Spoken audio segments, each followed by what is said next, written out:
성경을 읽다 보면요, 가장 넘기기 힘든 페이지가 바로 족보이죠. 낯선 이름들이 계속 나열되고 누가 누구를 낳고 죽었더라, 그런 패턴이 계속 무한 반복되기 때문입니다.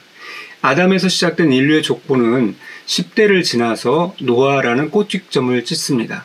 그리고 노아의 아들 셈에서 시작된 족보는 다시 10대를 지나 오늘 본문의 주인공 아브라함에 이르러 멈춰섭니다. 창세기 10장이 전 세계로 흩어진 70개 민족을 보여주는 와이드샷이었다면 창세기 11장 후반부는 수많은 사람 중 한 가족, 데라와 그의 아들 아브라함에게 초점을 맞추는 줌인입니다. 그런데 이 역사의 카메라가 비춘 이 집안의 꼴이 사실 말이 아닙니다.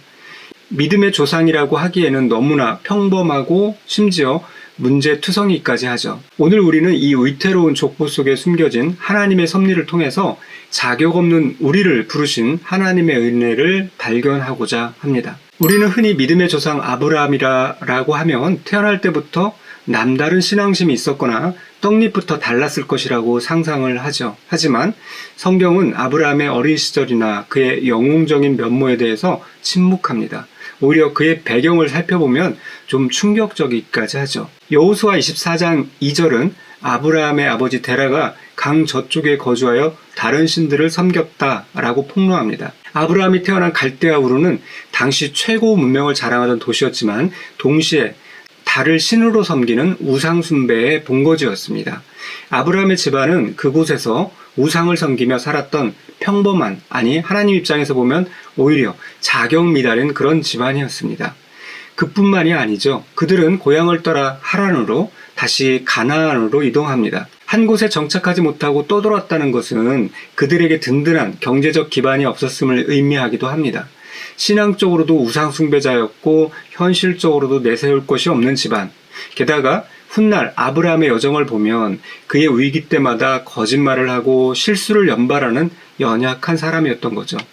자, 이것은 무엇을 의미할까요? 하나님이 아브라함을 선택하신 것은 그가 자격이 있어서가 아니라는 것입니다. 하나님은 가능성 제로인 사람을 일방적으로 선택하셨던 것이죠. 이것이 바로 은혜입니다. 우리가 하나님을 믿게 된 것도 마찬가지죠. 우리가 남들보다 착해서 종교심이 깊어서 그런 게 아니죠. 자격 없는 우리를 하나님이 먼저 찾아오셔서 지목하여 부르셨기 때문에 오늘 우리가 이 자리에 있는 것입니다. 자, 그런데 이 은혜로운 족보에 치명적인 위기가 찾아옵니다. 11장 30절은 이렇게 기록해요. 사례는 임신하지 못함으로 자식이 없었더라. 지금까지 족보는 낳고라며 생명의 물줄기처럼 힘차게 흘러왔죠. 그런데 아브라함의 아내 사례에게서 이 물줄기가 턱하고 막혀버린 것입니다. 이 고대 사회에서 자식이 없다는 것은 단순히 외롭다는 뜻이 아닙니다. 가문의 대가 끊긴다는 것이고요. 노동력이 사라진다는 것이죠. 또 미래가 없다는 뜻입니다. 한마디로 절망적인 상태입니다. 하지만 영적인 눈으로 보면 이 불임은 하나님의 새로운 시작을 알리는 신호탄입니다. 인간의 힘으로는 더 이상 족보를 이어갈 수 없는 바로 그 지점인 거죠. 바로 그 생물학적인 가능성이 완전히 차단된 100세의 나이까지 하나님은 기다리셨던 것입니다. 왜냐하면 구원의 역사는 인간의 능력이 아니라 오직 하나님의 능력으로만 이루어짐을 보여주셔야 했기 때문입니다.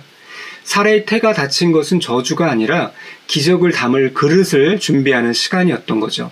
하나님은 인간의 절망을 재로 삼아 이삭이라는 웃음을 만들어내셨습니다. 그리고 그 이삭은 야곱을 낳고 야곱은 요셉을 낳으며 마침내 예수 그리스도를 이루는 구원의 족보가 완성되었습니다. 자, 별 볼 일 없던 우상 숭배자의 아들, 자식을 낳을 수 없었던 불임의 가정.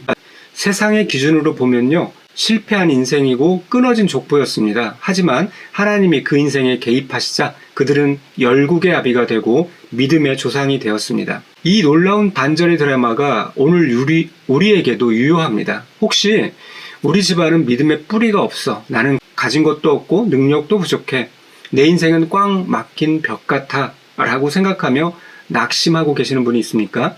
아브라함을 보길 바랍니다. 자격 없는 자를 부르셔서 믿음의 가문을 일으키신 하나님이 바로 나의 하나님이십니다. 실수투성이인 아브라함을 훈련시켜 믿음의 거장으로 만드신 하나님이 지금 나의 인생도 빚어가고 계신 것이죠. 비록 지금은 초라해 보일지라도 하나님은 우리를 통해, 나를 통해 새로운 믿음의 족보를 써 내려가고 계십니다. 나 한 사람의 순종을 통해 우리 가정이 변하고 내 자녀들이 믿음의 용사로 세워질 것입니다. 결론을 맺습니다. 족보는 과거의 기록이 아니라 미래를 향한 약속이죠. 아브라함의 하나님, 이삭의 하나님, 야곱의 하나님은 이제 나의 하나님이십니다.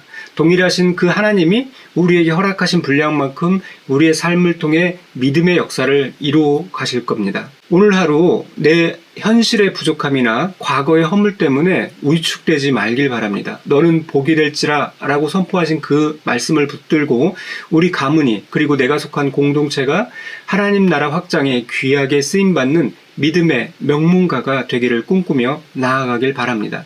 막힌 담을 허무시고 길을 내시는 우리 주님이 우리의 족보를 가장 아름답게 완성해 가실 것입니다. 기도합니다. 역사의 주관자 되신 하나님, 소망이 없던 우상 숭배자의 집안에서 아브라함을 불러내어 믿음의 조상으로 삼으신 은혜를 찬양합니다.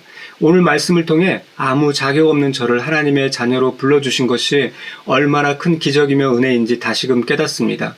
때로는 사라처럼 꽉 막힌 현실 앞에서 낙심할 때도 있지만 인간의 끝이 하나님의 시작임을 믿고 기다리는 믿음을 주시옵소서. 주님, 저를 통해 우리 가문의 영적인 물줄기가 바뀌길 소원합니다. 실수투성이인 저를 믿으셔서 믿음의 조상으로 세워주시고 저와 제 자손을 통해서 하나님의 나라가 힘있게 확장되게 하여 주시옵소서. 특별히 지금도 분쟁과 고통 속에 있는 열방의 땅에도 평화의 왕 되신 주님의 나라가 임하게 하시고 그곳에도 새로운 믿음의 족보가 쓰이는 역사가 있게 하여 주시옵소서. 예수님의 이름으로 기도드립니다. 아멘.